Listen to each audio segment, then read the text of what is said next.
It was the kind of October that Minnesota does better than anywhere else on Earth. The cold arriving clean and honest off the lake. The birch trees gone white and gold along the back roads.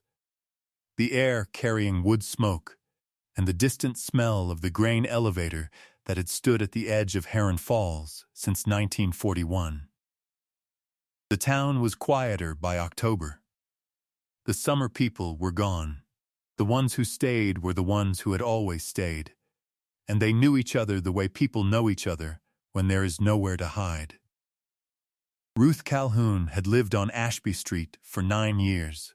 She had a red front door she painted herself every spring, a bird feeder she filled on Sunday mornings before church, and a garden she put to bed each October with the same ritual care she brought to everything, covering the beds with straw, turning the soil at the border, writing in her small notebook what she'd planted where so she'd remember in the spring.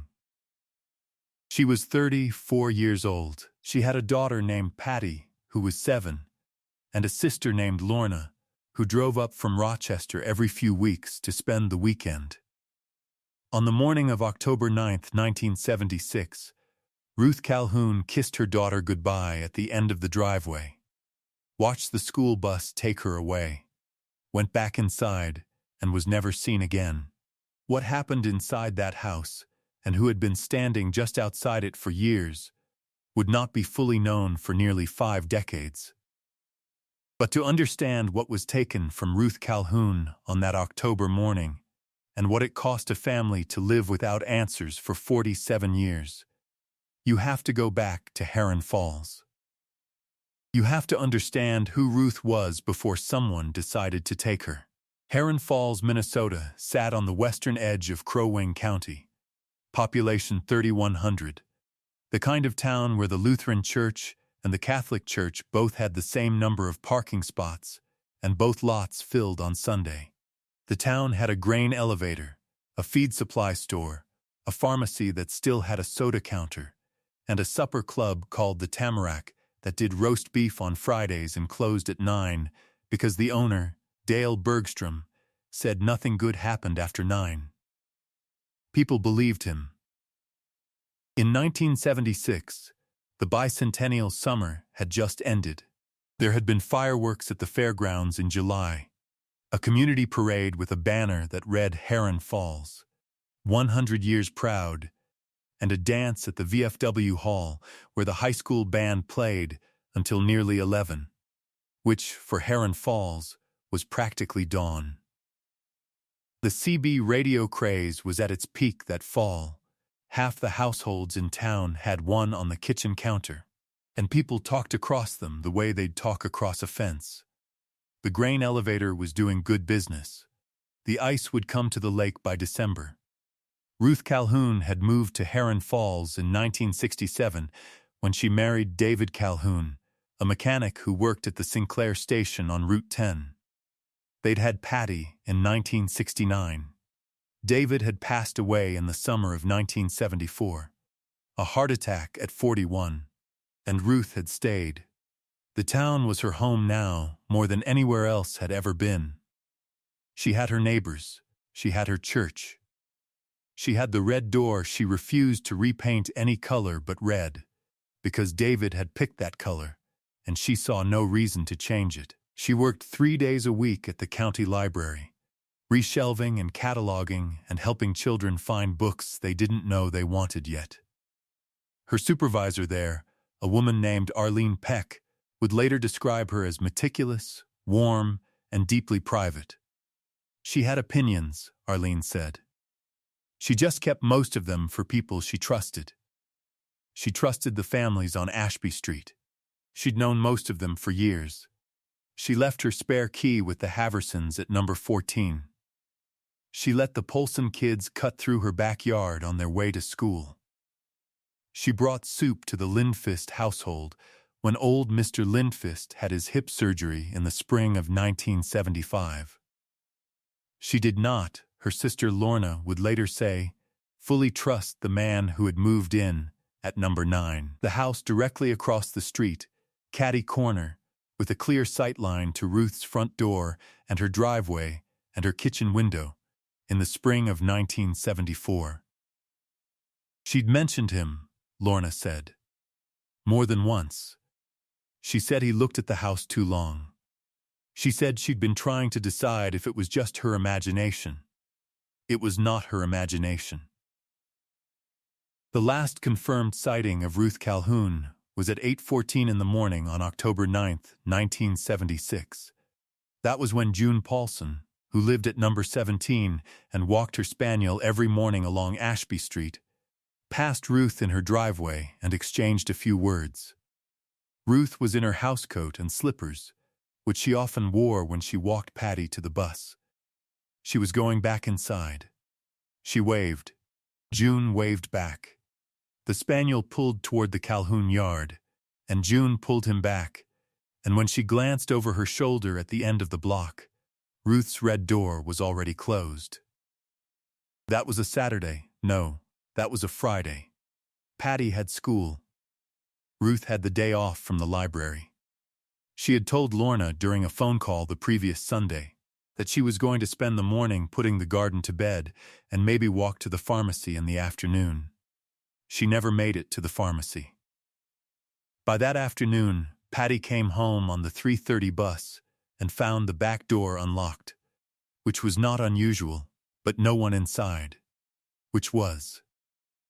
The straw for the garden was sitting on the back step, not yet spread. The notebook Ruth used for her garden records was open on the kitchen table. Her coat was on its hook. Her station wagon was in the driveway. Patty Calhoun was 7 years old. She waited in the kitchen for 2 hours before walking across the street to the Haversons. Neighbors contacted Arlene Peck at the library. Arlene called Lorna in Rochester. Lorna called the sheriff's department at 6:49 that evening. By nightfall, the Crow Wing County Sheriff's Department had 2 deputies at the house on Ashby Street. She was gone. No sign of struggle. No sign of forced entry. Her purse, her keys, her coat, all still there. The garden straw on the back step. The notebook open on the table. The red door closed. Word moved through Heron Falls the way it always moved in a town of 3,100.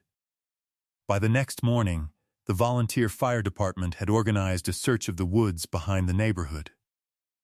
By Sunday, 24 residents were walking the fields east of the grain elevator. By the end of the first week, the search had extended to the lake. They found nothing. The lead investigator assigned to the case was Detective Sergeant Walt Engstrom of the Crow Wing County Sheriff's Department. He was 52 years old, a Brainerd native who had been with the department for 26 years and had worked 4 homicides in his career, all of them resolved quickly. Ruth Calhoun's case would be unlike anything he had worked before. In the first 2 weeks, Engstrom and his colleagues interviewed 31 residents of the surrounding blocks, every neighbor on Ashby Street, every regular patron of the library, every member of Ruth's church congregation. They looked at David Calhoun's family, brothers and an estranged cousin, and found no motive and no evidence. They looked at whether Ruth had any romantic entanglements that might have created conflict, and found nothing beyond a brief friendship with a widower from her congregation that had not progressed. Then they looked at the man at number 9. His name was Dennis Farrell. He was 43 years old. He had moved to Heron Falls from Duluth in the spring of 1974, 4 months before David Calhoun died, 2 years before Ruth disappeared. He worked as a freelance accountant with a small number of clients in the county. He drove a brown Ford pickup. He kept to himself, maintained his property without complaint, and had never in 2.5 years given the sheriff's department any reason for concern. When Engstrom interviewed Farrell in October of 1976, he found him cooperative and composed. Farrell said he had seen Ruth occasionally, a wave across the street, A brief conversation once about whether her birch tree was dropping leaves into his gutter, and that was the extent of their relationship. He said he had not seen or heard anything unusual on the morning of October 9th. He produced a receipt showing he had been at a hardware store in Brainerd that morning, a 45-minute drive away, purchasing weather stripping for his garage doors. The receipt was time-stamped 9:17 a.m. Engstrom noted it. The timeline was tight, but not impossible. He could not disprove it. Two other men came under brief scrutiny over the following months. A delivery driver from Pillager, who had made several stops on Ashby Street, and had, according to one neighbor, made a comment about Ruth that she found unsettling. And an ex-classmate of Ruth's from her years in Rochester, who had apparently written her 2 letters in 1975 that she had not responded to. Both men were investigated and cleared. In December of 1976, the Crow Wing County Sheriff's Department had no suspect, no physical evidence, no body, and no witness to anything that had happened after 8:14 on the morning of October 9th. Walt Engstrom filed his final active phase report in February of 1977. He noted, in language that was precise and careful, that the case remained open, and that the evidence of the receipt notwithstanding, he had not been able to fully eliminate the neighbor at number 9 from his thinking. Subject showed no emotional response to questions about victim, he wrote. In my experience, people who live across a street from someone who has just vanished, someone they claim to have known only slightly, generally show more concern than Farrell did. Nobody acted on the note. The case went cold. By 1980, 4 years after Ruth disappeared, Patty Calhoun was 11 years old and living in Rochester with Lorna. The house on Ashby Street had been sold. The red door was repainted, not in spring, but in the middle of February, by the new owners, who chose a color called colonial blue. It was the small, specific end of something. By 1985, Dennis Farrell had sold his house on Ashby Street and left Heron Falls. Records showed he relocated to the Twin Cities, where he eventually settled in a suburb south of Minneapolis. He continued working as an accountant. By 1990, Patty Calhoun was 21 and had spent years quietly pursuing her mother's case from a distance, writing to the sheriff's department on the anniversaries, and making calls that were returned less and less reliably as the years accumulated, and the department's personnel changed, and the people who had known Ruth Calhoun personally aged out of their positions. By 1995, Walt Engstrom had retired to a lake cabin outside Baxter. He kept a copy of the case file, not a photocopy, the actual duplicate set he had made, and signed out against his own retirement, in a wooden box under his bed. He reviewed it every year in October, the way you'd observe a private ceremony. His wife Margaret said he brought it up at dinner sometimes, never to rehash it, just to say the name aloud. By 2005, the 40th anniversary of Ruth's disappearance was marked with a small item in the Brainerd Dispatch, a brief recap of the case that generated 12 letters to the editor and no new information. By 2010, Patty Calhoun Wise was 41 years old and living in Duluth. She had 2 daughters of her own. Every October 9th, she made her mother's oatmeal recipe, the one Ruth made on cold weekend mornings, and set a place at the table for her. She had never stopped believing that someone on that street had known something. She was right. Every case on this channel represents weeks of research, verifying facts, and piecing together real lives that deserved better. If you want us to keep uncovering the truth behind stories like Ruth's, take a second to like this video and subscribe. Drop a comment below. Tell us where in the world you're watching from. Every comment helps. Now let's get back to Ruth Calhoun. In the spring of 2021, the Minnesota Bureau of Criminal Apprehension received a referral from a county sheriff's department, not Crow Wing, but Hennepin County, where a man named Dennis Farrell had been reported by a neighbor for an unrelated matter involving the harassment of a woman on his street.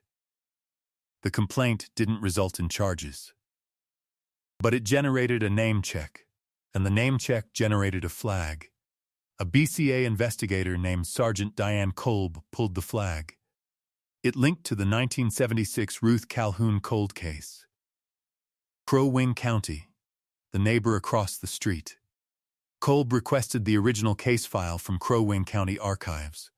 It arrived in 4 boxes. She began reading. She called Patty Calhoun Wise on a Thursday morning in June of 2021. Patty answered on the second ring. "I'm calling about your mother's case," Kolb said. "I'd like to speak with you." There was a pause. Then, "I've been waiting 45 years for that call." What Kolb had found, buried not in the forensic evidence, but in the original canvas reports from October 1976, was a detail that no one had followed to its conclusion. A woman named Shirley Bast, who had lived at number 11 Ashby Street, had told investigators during the initial canvass that she had noticed Dennis Farrell's truck in his driveway at approximately 8:30 on the morning of October 9th. She had registered it as odd because she said he normally left early, and she wasn't used to seeing his truck there that late on a weekday. The hardware store receipt was time-stamped 9:17 a.m. in Brainerd, 45 minutes away. If Farrell's truck was in the driveway at 8:30, the math left a window, narrow but real. And Shirley Bast's statement, entered into the record, had not been reconciled against the receipt. It had simply been noted and moved past. Kolb also found something in the canvas reports that Engstrom had noted, but that had not generated follow-up. 3 separate neighbors, interviewed independently and on different days, had mentioned in passing, not as accusations, just as observations, that Dennis Farrell seemed to watch the Calhoun house. One described it as looking over there a lot. Another said he had once seen Farrell standing at his upstairs window for a long period, facing across the street. A third said she had the feeling, which she couldn't explain, that he always seemed to know when Ruth was home. 3 independent witnesses, all unprompted, all saying the same thing in different words. No one had compiled them into a pattern. Kolb compiled them now. She also requested that any preserved biological evidence from the original case be located and submitted for modern forensic testing. This is the part that took months. Evidence from 1976 cases in rural Minnesota counties was not always retained, not always cataloged, and not always findable. But Ruth Calhoun's case had one preserved item, a partial handprint, recovered from the interior molding of the back door, that had been lifted in the first days of the investigation and stored in an evidence envelope that had survived 4 decades of archival shuffling in Crow Wing County's records building. The print had been compared against known prints in 1976, using the manual methods available at the time, and had returned no match. Kolb submitted it to the BCA Crime Lab in September of 2021. Modern AFIS analysis, the automated fingerprint identification system that can compare a partial print against millions of records in hours, rather than the weeks it once took by hand, returned a result within 4 days. The print matched Dennis Farrell. His prints were on file because of a minor drunk and disorderly charge from 1969, years before he ever moved to Heron Falls. The print had been there the whole time, waiting for the technology to exist. Kolb set down the report. She read it twice. Then she called her supervisor. Dennis Farrell was 78 years old and living in Eden Prairie, Minnesota. He had been there for more than 15 years. He had 2 adult children from a marriage that had ended in the late 1980s, neither of whom lived nearby. His neighbors described him as quiet, private, occasionally brusque, and entirely unremarkable. He had lived 11 blocks from a grade school. He had lived that way, in that suburb, for 15 years, while Ruth Calhoun's case sat in boxes in an archive building, and her daughter made oatmeal every October 9th and set an empty place at the table.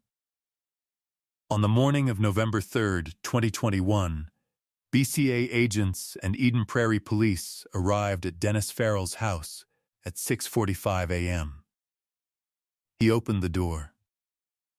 He looked at them the same way, according to the agents who were there, that he had looked at Walt Engstrom in October of 1976.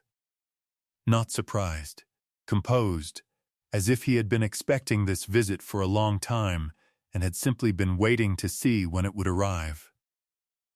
"Dennis Farrell," Sergeant Kolb said. He didn't answer. He stepped back from the door. He was in handcuffs before 7 o'clock. In the weeks that followed the arrest, investigators built a more complete picture of what had happened, and what had been happening for years before October 9th, 1976. Among the items recovered from Farrell's home in Eden Prairie were a series of notebooks, not Ruth Calhoun's garden notebooks, but his own. He had kept records.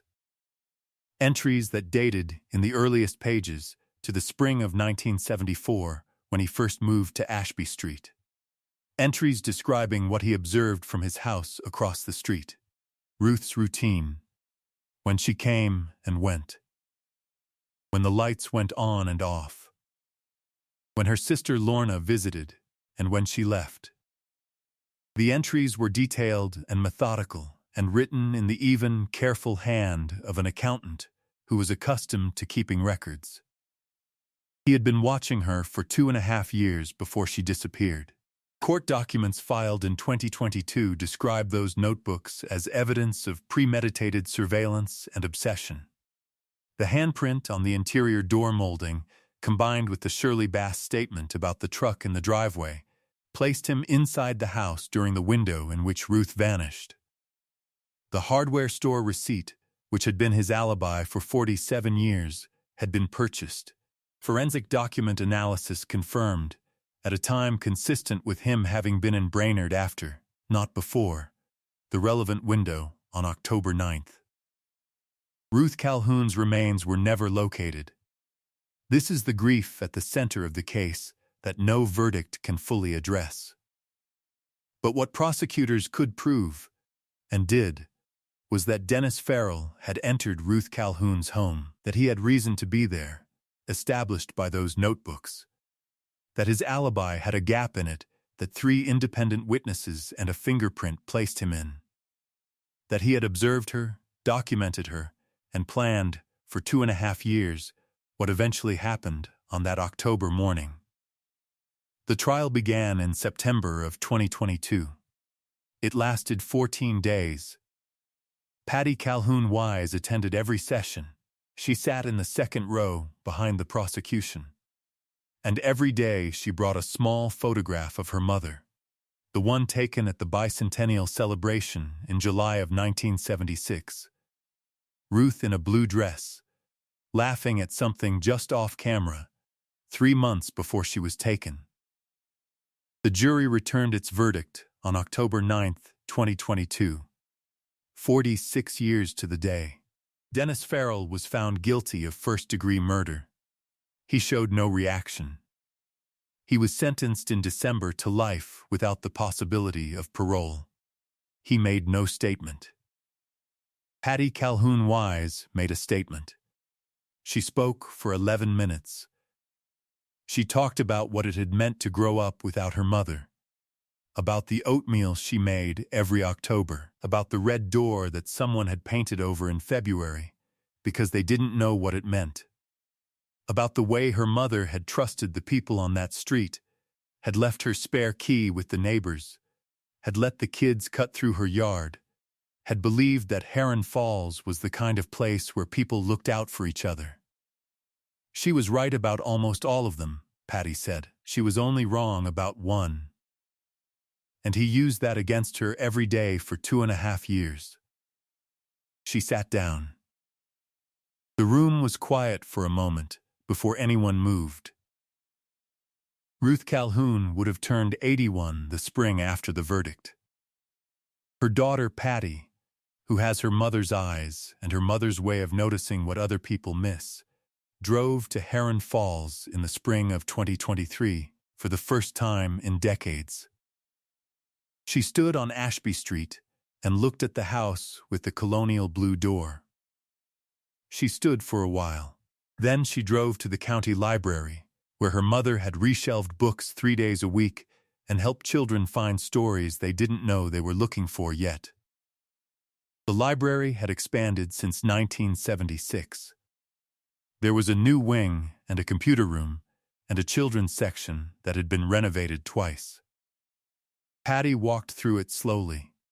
She didn't introduce herself to anyone. She just walked through the stacks the way her mother had walked through them, touching the spines of books. There is something the case of Ruth Calhoun makes plain that most cold cases only imply: that evil, when it operates close to home, wears the face of ordinary life. It fills a bird feeder. It waves across the street.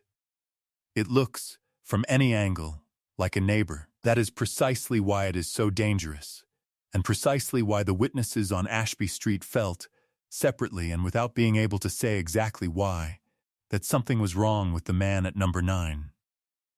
They sensed it. They said it, each in their own words, to investigators in 1976. The system didn't have the tools yet to hear what they were saying.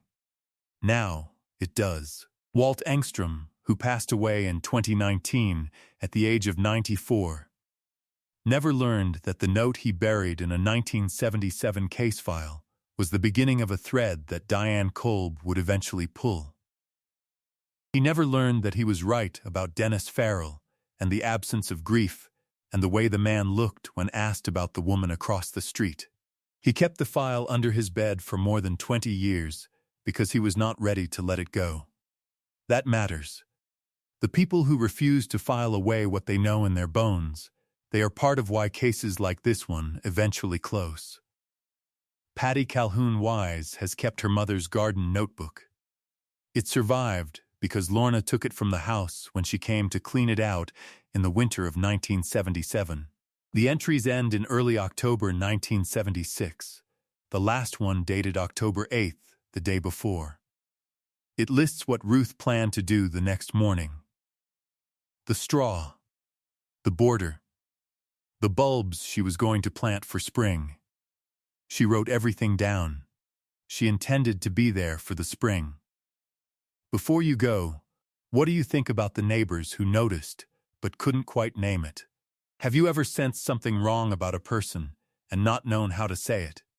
And what does it mean that investigators in 1976 recorded those observations, but no one connected them? Does that feel like a failure of the system or a limitation of the time? Leave your answers in the comments. These conversations matter, and we read every one. Justice came for Ruth Calhoun after 46 years. Stories like hers are why this channel exists. If you believe that truth finds its way to the light, no matter how long it takes, subscribe. There are more cases waiting for you in the description. Thank you for being here.